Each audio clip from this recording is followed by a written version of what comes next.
Bring in Julian Salisbury. He is global head of Goldman Sachs Asset Management, which has over $2 trillion in assets. I'm sure your phone was, as the kids say, blowing up, Julian, with what was it? What was yesterday? Just a one-off, one-hit wonder? The market version of Dexy's Midnight Runners? Look, I think it was... We've seen over the last few months, really, that people have just been waiting for a light at the end of the tunnel. And every time there's a sense that we may be seeing some moderation in inflation, we see these risk-on moves. And, it was a particularly extreme version of that yesterday, given the data print, combined with a couple of the other factors you talked about in China and Ukraine. I think it's hard to see this being a long-term sustained rally, until we start to see, we start approaching until we really start seeing a light at the end of the tunnel on rates and inflation. And then I also think as people start getting more confidence around that, attention is going to then start turning to the earnings outlook. And what we're certainly hearing from our portfolio companies is that whilst they are expecting and sensing some moderation in earnings and pressure on earnings, that's still yet to feed through.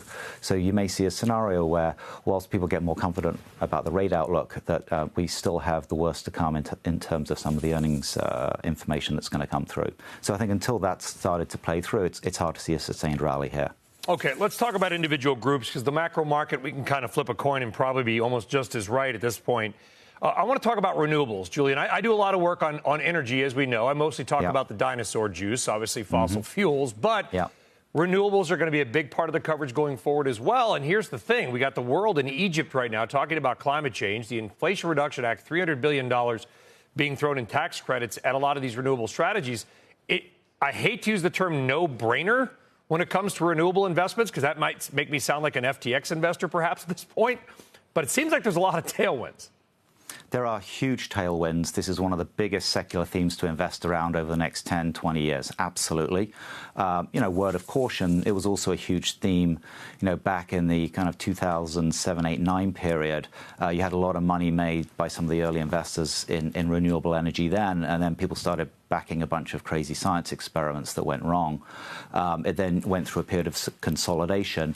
And now you're seeing real investable economic projects emerging. And I think this is a huge secular trend to get behind. But again, given how apparently obvious it seems, you're going to have to pay very close attention towards risk return that's available.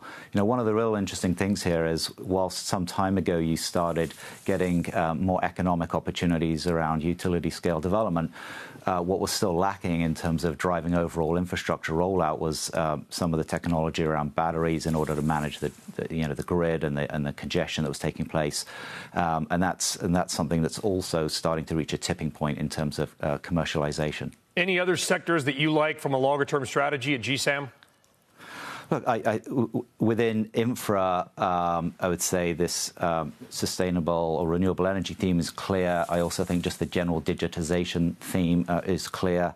I think from a growth perspective, right now, it feels a little bit like the baby's been thrown out with the bathwater. Nobody wants to touch growth. We've seen huge value destruction, and more probably still to come in private markets, where some of the consolidation around pricing and valuations has yet to feed through. But I think we're going to be set for a period of consolidation here over the next 6, 12 months, where what emerges is still an amazing number of tremendous growth companies, growth opportunities that can be backed. It's just the valuations got completely out of whack last year. Yeah. So but the underlying trend and theme is still there.